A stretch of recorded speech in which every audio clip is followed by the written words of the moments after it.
Hello, welcome to Conversations at thewholenote.com.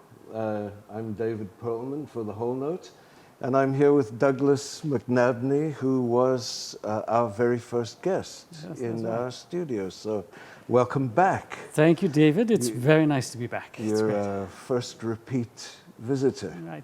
And you're in town in the throes of preparing for the 7th annual Toronto Summer Music Festival. Yes, we've just actually today received our brochure. We're ready to go public now. Shall we do a show and tell with the brochure? This is the handsome and whimsical this year's Toronto Summer Music Festival brochure, which thematically has a continuity from last year. Yes, always with the really great sort of iconic artwork of Charlie Pachter, whose sort of his scenes of streetcars in Toronto has really become, I think, our image now. We were looking for Toronto summer music, and we had this huge brainstorming session to try and say, well, how do we manage to sell Toronto summer music, you know, and what's our angle? And well, there we go. We have We have Toronto, a Toronto skyline. Yep. We have those subway cars of Charlie Pachter, and we have the sun in the background, and the music. The staff of music, so it's all together. So thematically linked to last year's brochure, as this year's festival is thematically linked to last year's, I assume? Very much so. Again, it's a kind of a continuity. Last year we looked at the birth and the origin of German Romanticism, which is really where the Romantic era began in the literature of Germany. And it was very much in the music. And when you look, it's a kind of odd how there was so much music that was truly all coming out of Germany and Austria. It was Mozart, Haydn, and then Beethoven. And so Romanticism was very much a sort of a Germanic kind of movement in at its beginning. Then sort of the nature of Romanticism and its some of its characteristics, which is sort of glorification of folk elements and back to nature. These kinds of elements then developed very naturally as the movement spread into other parts of Europe. And this identification with folk elements, bringing folk elements into the music, began to establish a more interesting kind of national style in So we're moving away from Germany this time in terms of the colonization of Europe by German Romanticism. That's right. As the Romantic movement spread across the continent now and developed a sort of more distinct national kind of characteristic in each style of music. So who are the composers who are coming into this, or is it? It's all the greats. So if we're looking at Russia, of course, we're looking at Tchaikovsky and Borodin and Rachmaninoff. We'll be in England with some Elgar and Bridge. We'll be in France with Fauré and Chausson. We even have a little bit of Italian Romanticism, which for us is interesting because Italian Romantic music was really almost exclusively opera. Very little in instrumental music. But Although we do have all the best German writers went to Italy to do their German writing. That's right. And they were all writing opera as well. That came from Italy. And we're also in Bohemia, of course, with Dvorak and Smetana, and so it's a 19th century name for the place. Yes. So in terms of the continuity of artists, are we going to be seeing some of the same and some new, or how's it working there? It's one of the challenges, I think, as somebody, you know, you're trying to tie things together, you're trying to make an interesting festival, but it's striking the balance between continuity and something new and original. So we want to have several artists that are really familiar, that have become friends of the festival, certainly really well known in Toronto, like the Griffin Trio, who did a spectacular job last year of the complete Beethoven Trio. So we're having them back this year for the first time in Kerner Hall. Ah, so they're coming to Kerner. Yes, so the Griffin Trio, I'm really pleased. How many are you doing at Kerner this time? We're up to 7 concerts in Kerner Hall. At Kerner Hall. Yes. So we have the Vienna Piano Trio coming back, Right, the I Nash remember. Ensemble Yep. coming back from England. They did a fantastic job last year. We Right. had to have them back. And the new artists we have this year, we have the Borodin Quartet coming to do a Russian program. We have the Zuckerman Chamber Music chamber players coming to join us for the first time as well. So we have this great mix, I think, of familiar faces and new ones. So Right. the public is going to be both reassured and delighted at seeing these So new that's the guests. public, and in terms of the academy that is still part of what you do, Yes. obviously this is not just a summer music series for audiences, but It's- bringing together not young students, I take it this time. But That's right. The Academy, we revamped a little bit last year to really focus on this new, younger generation of artists who deserve some sort of platform and occasions to gain great experience beside their mentors, these artists that we bring in internationally. And I think we struck gold last year with this formula. So the mentors are Our festival putting artists. their money where their mouth is, so to speak. right, yeah, But they're also working in concert with That's the correct. people that they're mentoring. As part of the Chamber Music Institute, we pair the guest artists with 3 or 4 of our young fellows. And this year we have our concerts called Mentors and Fellows. Okay. It's a series on Saturdays, Saturday afternoons, back to back, 4 o'clock and 7:30, and a chance for the Wow. audience to mingle over dinner as well. And this series really was last year was a huge hit. And I think we're going to sort of capitalize on that this year by having it all in one day, and then people can come and see this amazing energy, Right. really, of a world-renowned artist who's been playing this repertoire for years, gets to share it with somebody who's playing it for the first time. Right. And it's an incredible experience for the young artists playing it for the first time, especially in Toronto, in such a visible kind of ideal sort of a platform to get their first exposure publicly.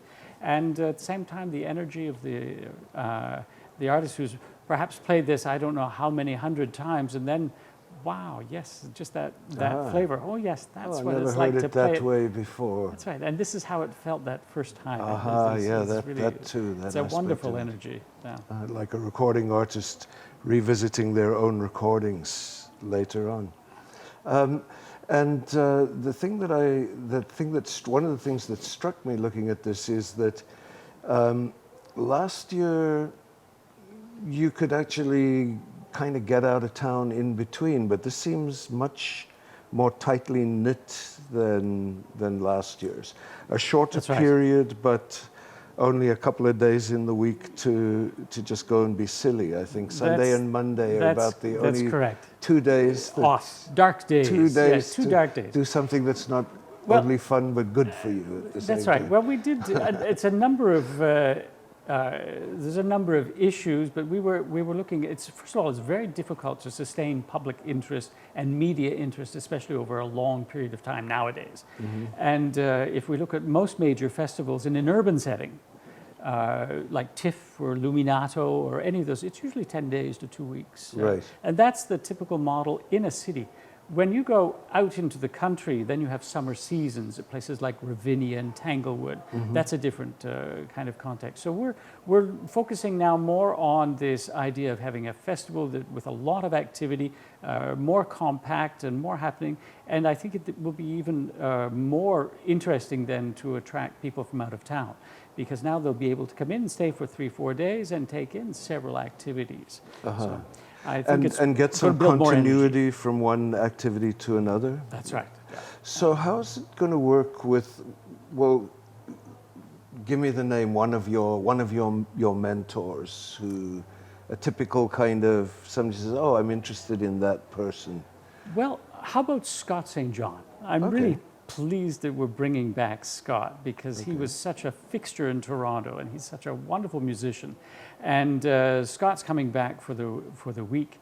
And he'll be playing a concert with the Griffin Trio. Right. He'll do the Dvorak Quintet, a great piece. So it's really nice to sort of bring these friends back together that know each other, worked so well together in the past. Bring them together to do a Dvorak piano quintet with Steve Dan, another good friend. And then they'll be playing all together, all the mentors, on Friday night, a concert just amongst themselves. And that'll be with the members of the Vienna Piano Trio, Steve Dan, and Shauna Ralston will be joining as well, and Mark Fewer, a lot of sort of friends from Toronto. We're calling this the Toronto Reunion. We're putting them together on Friday night, and then don't let them take the wrong streetcar, or you'll be in trouble. Make sure they go to the Duke after the concert, not before. And then we have everybody then working with these young artists on Saturday. So Scott, throughout the whole week, for the whole week, will be rehearsing every day with the young artists, and then with the other artists to present the concerts Wednesday and Friday, and then it all comes together Saturday night. So it's a very full week for somebody like Scott, but he's really looking forward to it. And this is a sort of a mode of work that's very dear to Scott, because he grew up at Marlborough, which is the same kind of principle. And so for him to come back to Toronto and participate now in this kind of experience is really important to him, and we're really thrilled to welcome him back. So one of the elements dear to my heart, the master classes, what I saw in the brochure, the phrase "fly on the wall," you know, it's where people like me like to go and watch someone torn to shreds and then healed again. That's right. It's like a faith healer meeting. It's, well, are you finding a balance with that between terrorizing the students and actually making it useful? Yes. So what's going to happen this year? There are occasions, of course, depending on the artist, but this year we have Gerald Finley, who's Canadian bass baritone, probably one of the top bass baritones on the scene internationally at the moment. He's fantastic. Just did a recital at Carnegie Hall that just the reviews were out of this world. At the same time, he's singing for the Met. And he'll be doing a recital for us with Stephen Rawls. Yes, right? Yes.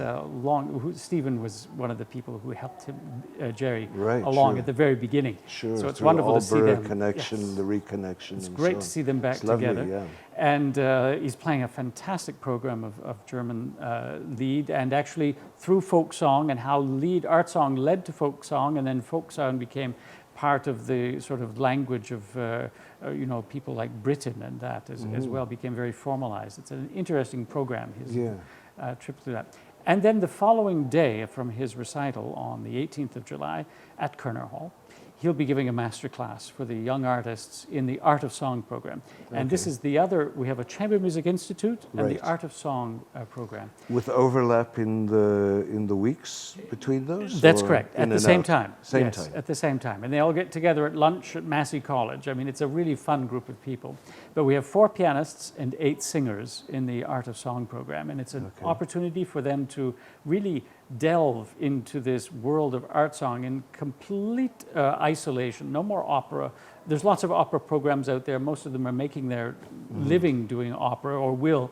But to really center in on art songs, which is kind of the vocal equivalent of chamber music in instrumental music, as opposed to the large forms. Like, it's very, very intimate sort of art form. Both of them were sort of born in house music kind of environment, and this is amateurs making music together. 18th century, if you wanted to hear music, you had to make it yourself. So, and these two art forms really complement each other very, very well. And we're happy that we've got people like Gerald Finley who are there for the week to teach in the first week of the Art of Song program. In the second week, we have Craig Rutenberg, who is one of the world-renowned vocal accompanists and happens to be the director of administration, artistic administration at the Met as well. So this is an opportunity for these singers to do art song, make connections with people like Craig Rutenberg, and get it from like the advice from somebody like Gerald Finley is an opportunity that can't be matched anywhere else. So. And for the student who hopes for opera, the ability to hit the ground running the way the art song requires you to is a pretty invaluable, intense training. And as part of this program also, we have Christopher Newton coming to join us, who was the artistic director of Stratford. From Shaw. Shaw Festival, pardon me, for 25 years. Right. And he is just, but he loves music, and in particular art song. It's something that's very, very dear to him. And he does a session on text analysis for these singers. And that's what it's all about. The music, an art song began with a text. A composer began with a text before he set it to music. And so a singer, when they're preparing art songs, should really be starting with the text as well. And that's why somebody like Christopher Newton can get the students, these young artists, thinking about the text, what every word, the significance of every word and how it goes together. It's because it's not about the sound. And for many artists, or young artists, it's about the sound of the voice all the time, and it's not enough about the actual significance of the words. And so we have Christopher Newton coming to do 2 sessions, talking about what the text means and what the sentiment is. And then we talk with somebody like Gerald Finley about what's necessary then to communicate that sentiment, to crystallize that sentiment. You've only got 2 minutes in a song. You have to find that sentiment, and then you have to communicate it completely. And fully. Fewer minutes than we've had for this, but we're going to run out of time here in a few. This sounds as if for those of us who are city bound, there's a chance to just live on the streetcar, but to really follow through for a 3, 4, 5 day period where there's a continuity and diversity of stuff to do. Oh yes, there's something happening every day now. That's the difference in the festival. So except for our 2 dark days where people get a chance to breathe, we have something every day, more than once a day. Looking forward to it, and looking forward, I hope, to getting together with some of the people that you bring in here in the studio as it all unfolds. Right. Thank you so much. Thank you, David. And thank you all. We will see you again. Bye-bye.